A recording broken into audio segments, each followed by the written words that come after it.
Hey guys, Useful Yields here. So, yeah, I'm sure you guys noticed there's a big difference between last week's video and this week's video in terms of total portfolio value.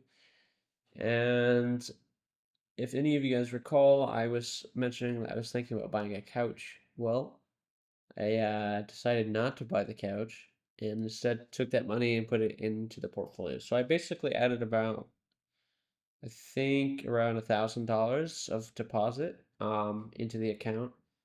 And I also sold I think some more stuff, as well as I had uh just some money in the account from from last week. So basically there was a few changes. So essentially I sold XDTE, or sorry, QDTE. I had 2 shares of that, which equated to roughly like $80 or $90. So I sold that, and I purchased about $300 of XDTE.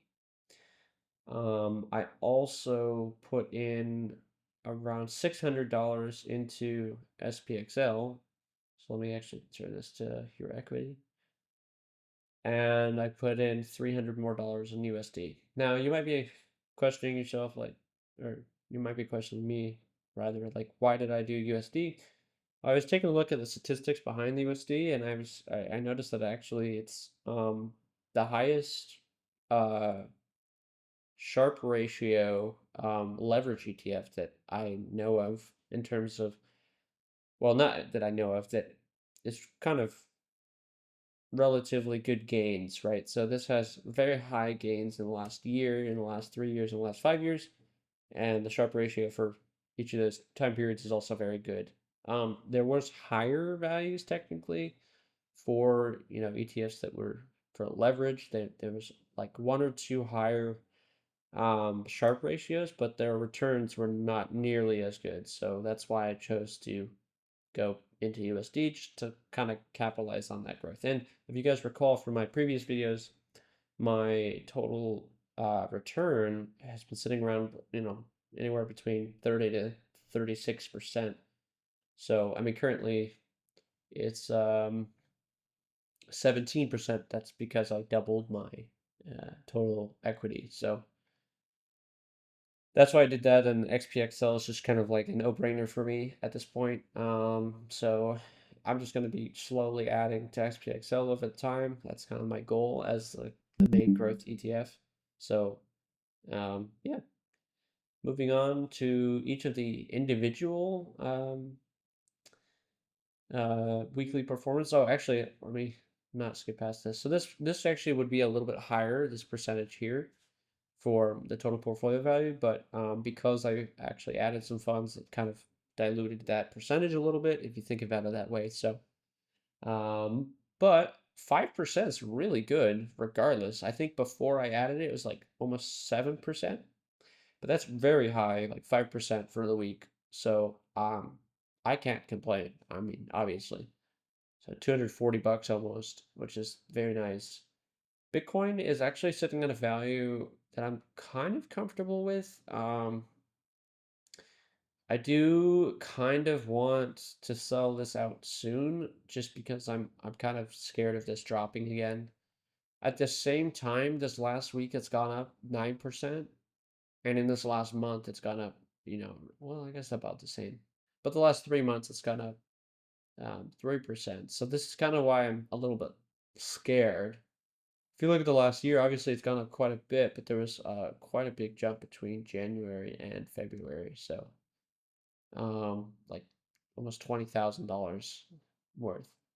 So that's kind of why I wanted to get out of this. I mentioned that in my previous video. I kind of wanted it to go to the all-time high, but maybe we just aim for like 69 or 70K at this point, just to be a little bit safe, and then we can kind of diversify our portfolio with those funds. Also, before I forget, we got some payouts from XCT, of course. We got 64 cents, which, I mean, nothing to write home about. But with Coney, sorry, that's this one. With Coney, we got 50, or sorry, $60. So that's quite a bit. Um, I'm hoping to basically, and you can see there's a transfer there. I'm hoping to basically take that money plus the money from this week's dividends, which is going to be our AMZ and our Misty, and probably dump those into either XDTE or maybe some more SPXL, just because that's what I've been really liking. I am also kind of thinking of maybe DCing a little bit more into Coney, and actually we'll go into Coney in a second. So I'll talk about it there. But so let's move on to actually the individual stocks. So Misty had a 5% week as well, which is very high. I mean, so far we're sitting at 26% return, which is very high, and as well as all the dividends. So that's just the return from the actual price. So not amazing. Well, sorry, not amazing. I don't know why I even said that, but it's more than this is my point. We've definitely got our investments worth so far in the amount of money we have Misty, but obviously at this point our average cost is well below the current price. So there's no point in buying this in my eyes. With Coney, on the other hand, our average cost is still lower. Sorry, higher. So there's that. We are minimizing this slowly. This was, I think, like 26% a few weeks ago. And now it's like slowly going down below 20%, which is very nice. And if you look in the last month, it's gone up 10%. So actually, at one point it was 15%, but um, yeah, up 8%, which is insane for this week. So I cannot complain about that at all. Very exciting stuff. So yeah, maybe I'd take those dividends from Misty and AMC as well as the one I just got from Coney, kind of dump it back into here. Not sure yet because this is still a very large portion of my portfolio, so it might be a dumb idea to just dump it into this, just because obviously single tickers tend to uh be more volatile, of course. So there's that. Um, AMZ, this is gonna be the last week we hold it, but 1% up, which is very good. So our total return minus dividends is minus 4%, which I'm happy about. To be honest, because I think we still probably paid off the amount of money that we lost. Well, we definitely did. I mean, $13 you can see right there. So I'm happy with what we had in terms of this, but just not impressed with the total dividend amount that it's been paying out recently. So that's kind of why I want to get rid of it.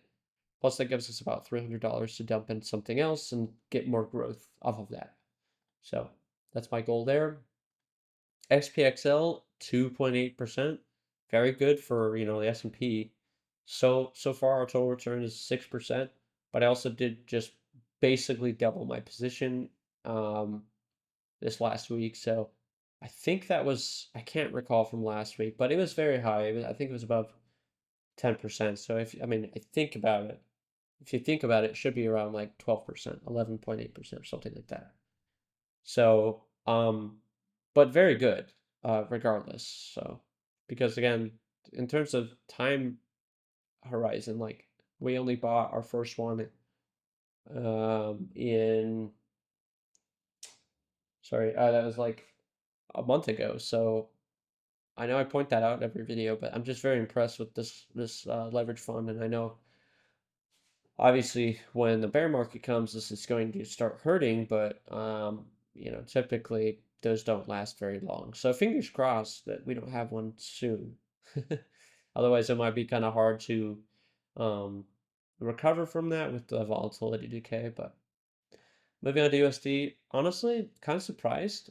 There's virtually no movement, but I guess technically positive. You did see at the beginning of this week that we were up 6%, but overall we finished the week with about basically the same cost. Um, so yeah, moving on. Oh, but 17% like I highlighted. So still very good within, you know, 2 months of having it, 2.5 months of having it. So NVIDIA, 2.5%, pretty good.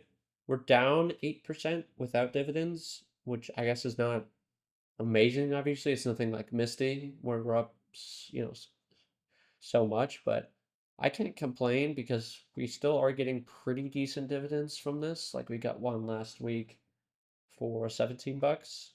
So that's not terrible. Um, yeah, I don't know. I will obviously think about this position, but there's still a lot of ETFs that are thinking about coming out, right? Well, not thinking about coming out, but are about to come out, such as the Round Hill single ticker ETFs, as well as the Yield Boost ETFs, which are still not out, which is crazy, but we can only just wish that they come out sooner. There's nothing really that we can do.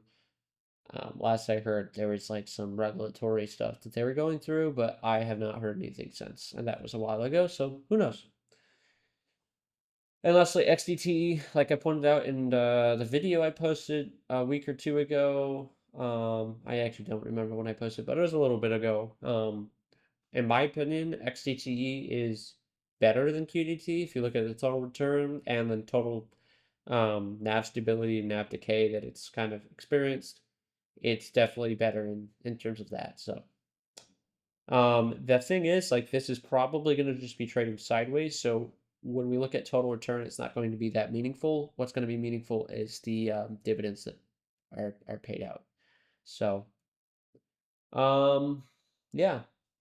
Lastly, before I end the video, I'm thinking about switching up the thumbnail thing. So I'm going to test it with this video's thumbnail. But basically, something I want to do is be a little bit more transparent, I guess, with my videos. Obviously, I include the percentage that we go up or down each week, but something I'd like to also do is include the total price of which our portfolio is sitting at, just to have like a nice, easy overview of how well we're doing in terms of, you know, not percentages.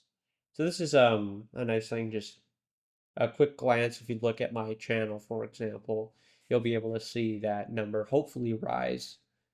People like, I think, what's his name? Stevo, um, SoCal Stevo, he does it, but he obviously doesn't update it very often. You can see that that number stays about the same. And I'm not sure. I think he mentioned in one of his videos that that number is actually not his real portfolio. So I'm actually not 100% sure whether or not, because I think he has like 600K or something in total income from dividends annually, which sounds too good to be true, in my humble opinion. Um, so I don't know, but regardless, my point was I am going to try to basically allow people to see my portfolio value without even needing to click on the video. That's something I would like as like, if I were to watch someone, it's nice to see that kind of go up. Um, and you don't have to do the calculation in your head with the percentage difference. So yeah, um, going to experiment with that, but overall, I'm very happy with this week, and hopefully next week's going to be just as good or better. So as always, I wish you guys a wealthy future.